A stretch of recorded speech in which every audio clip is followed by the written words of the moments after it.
kyammwe kyennyini era kyekiyigiriza obulogo. Nziramu ekitabo kyo kyennyini kyekiyigiriza obulogo. Bw'osoma Isaaya essuula 47 layini ya 12 egamba nti yimirira nno ggwe n'obusawo bwo n'obulogo bwo.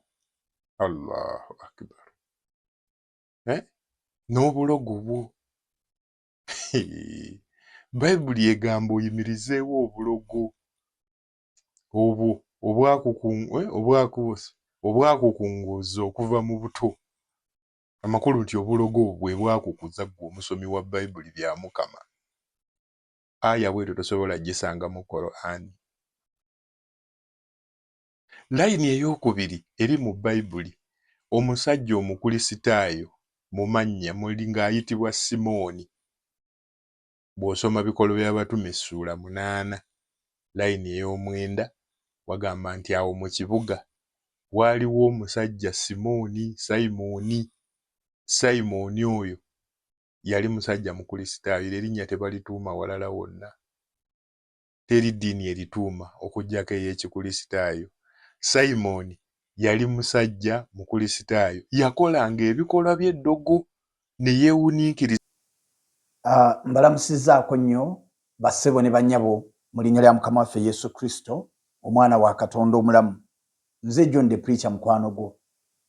Tubadde tukyali awo ne zireeta muganda waffe mukadde waffe Sheeka nga bwe mumulabye n'ambuukira bwe nakola vidiyo egamba nti abasiraamu mutuweeyo ku birungi Muhammad bye yakola, kubanga nalaba Sheeka yennyini ku vidiyo nateekako vidiyo ya Sheeka ng'asomesa nti Muhammad baamuloga. Ne ŋŋamba nti bwe kiba nga Muhammad baamuloga, ffe ng'Abakristaayo tetusobola kugoberera muloge. Kati Sheeka n'adduka emisinde n'agamba nti Bayibuli yeeragira okuloga. N'aleeta Isaaya 47 n'asoma olunyiriri lwa 12.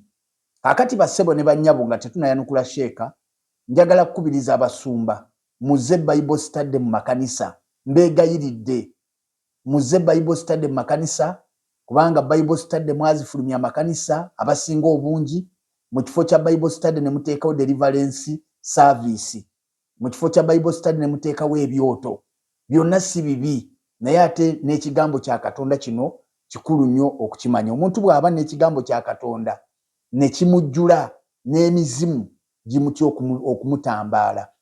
Kati njagala olowooza omusajja oyo, wulira ekyawandiikibwa bwe kigamba, yimirira nno n'obusawo bwo n'obulogo bwo obwayinga obungi obwakutegeezanga okuva mu buto bwo, obanga mpozzi oliyinza okugasa obanga mpozzi oliyinza okusobola. Kati omusajja oyo bw'akusanga nga tomanyi Bayibuli n'akola statement ye nga bw'agambye nti Bayibuli yeeragira okuloga, bassebo ne bannya bw'otaweerwa enkya tukusanga mu kaleesu nga baakutayiridde, naye nga kye baakutayiririddeko butamanya byawandiikibwa.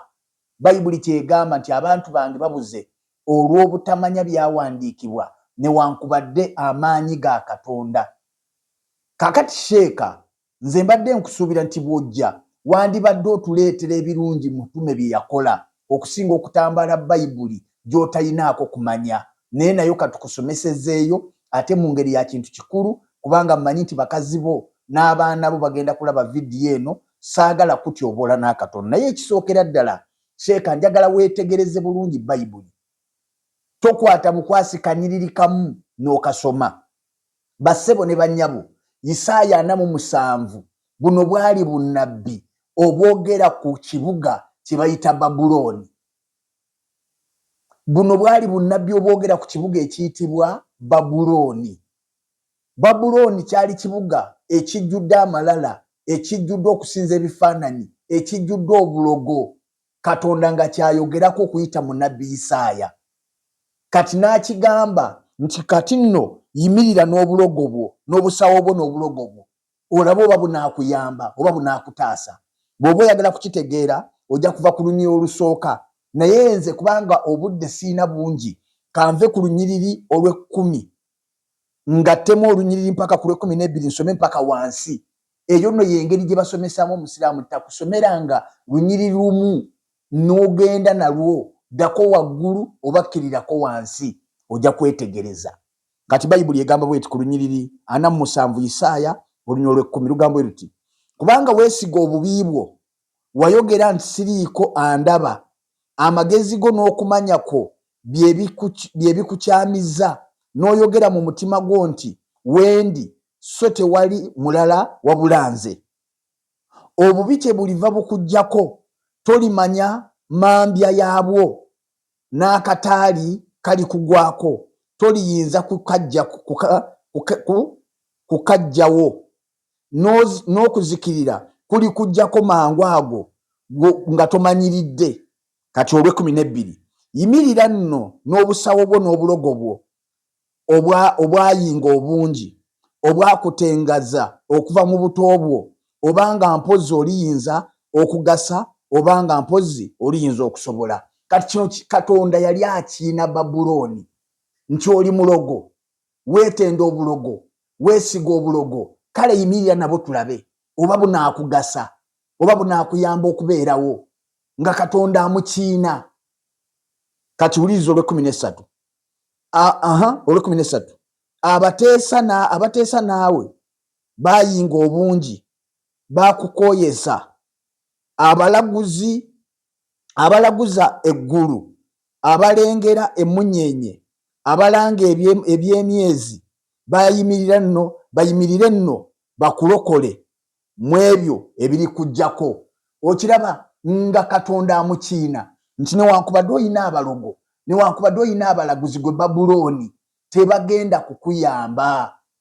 Abange obunabbi buno bwatuukirira anseri nti ye obunabbi buno bwabaawo mu mwaka gwa 539 kabaka gwe bayita Kuulo mwaka ngambye 539 kabaka gwe bayita Kuulo gojja okusanga mu Isaaya 5 era gojja okusanga mu Ezera essula esooka olunya olusooka mpaka ku lwokuna.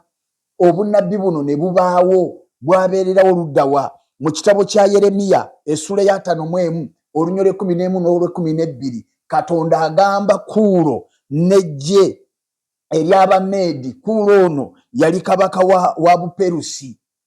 Kati Katonda amugamba kwata eggye lya Bumeedi ne bagenda ne batabaala ekibuga kino Babuloni ne bakikuba mpaka ku ttaka. Ekyo kyekintu ekinene ekyali kisinze okubaawo bwe bwakabaka obunene obwali businze okukubwa mu byafaayo. Genda onoonyereza olabe. Olwaleero wetwogerera ekibuga ekyo oba wetwogerera Babuloni kigambibwa nti ye Iraaka. Olwaleero awo Iraaka weeri. Kati ndowooza basebo ne banyabo kitegereka bwadduse emisinde musajja wattu n'adduka n'aleeta bikola by'abatume essula ey'omunaana. Kaakati ate waakiri wandigenze no mu ndagaano enkadde kubanga Abakristaayo abasinga eyo tebaagala nnyo okusomayo mu ndagaano enkadde. Naye ate n'oswala n'oleeta n'endagaano empya n'adduka emisinde n'aleeta Simooni omulogo n'agamba tolaba Simooni linnya lya Abakristaayo ate era yali mu Bayibuli. Kati Bayibuli egamba Simooni omulogo n'olwekyo kubanga Simooni omulogo kitegeeza Bayibuli ekkiriza obulogo. Nedda sheeka ogenda kuswala. Osomye essula ey'omunaana eyabikola by'abatume n'osoma olunya olw'omwenda nti naye waaliwo omuntu omu erinnya lye Simooni eyakolanga eddogo edda mu kibuga omwo n'awuniikiriza eggwanga ly'e Samaliya ng'agamba nti ye mukulu. Ekisooka Samaliya teyali si Isirayiri.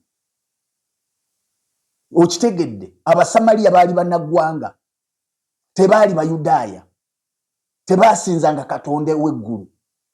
In fact Katonda wa Samaliya bwe tunaagenda nga tumugoberera eyo biwanvu ne tujja kwekanga nga ye Allah owa Qur'ani naye tetugenda gendayo. Kati wuliriza olunya olw'okumeka olw'12 lw'otayagala kusoma lugamba bwe luti naye bwe bakkiriza Filipo ng'abuulira enjiri ey'obwakabaka bwa Katonda n'erinnya lya Yesu Kristo ne babatizibwa abasajja n'abakazi.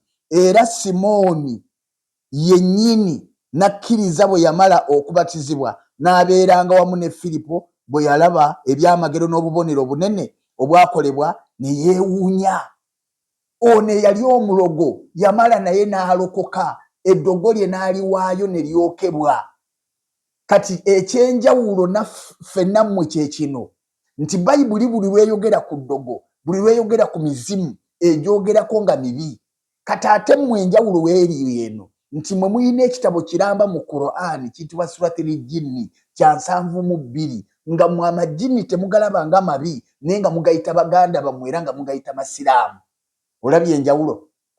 Ffe teriiyo jjinni lye bagamba nti eryo kristaayo nti oba likyuse ne lirokoka nedda. Ffe bayibuli egamba nti emizimu gyonna mibi era tulina kugigoba, tulina kugyokya n'omuliro. Kati ate mmwe mugamba mugisiramula era mmwe bwe mugenda okukwata amajjini ku bantu ge mugamba nti mukwata, mugamba mugatooza shahada ne mugasiramula ne mugazza mu mizikiti. Kati eyo yenjawulo yaffe ku ddogo n'emizimu nammwe nti ffe tukkiriza nti teriiyo nabbi wa bayibuli yenna, nabbi wa bayibuli yenna taliiyo gwe baaloga. Ffe bwetyo bwe tukkiriza bayibuli yaffe bwegamba. Era naffe Yesu n'atuwa obuyinza ku mizimu n'eddogo. Kati ffe twewuunya mmwe abagoberera nabbi ate omuloge nga nammwe mwennyini mukkiriza nti nabbi baakola ki? Baamuloga nga mmwe mubisomesa. Nziramu okusimba ekibuuzo. Mutulaze nabbi byonna bye yakola ebibi nga mmwe mubisomesa. Kati twagala mutuweeyo ku birungi Muhammadi bye yakola ebitwagazisa ffe ng'abakristaayo naffe okumukkiriza. Emirembe gya Katonda gibeere nammwe. Mbagaliza ekiseera ekirungi mu linnya lya Mukama waffe Yesu Kristo.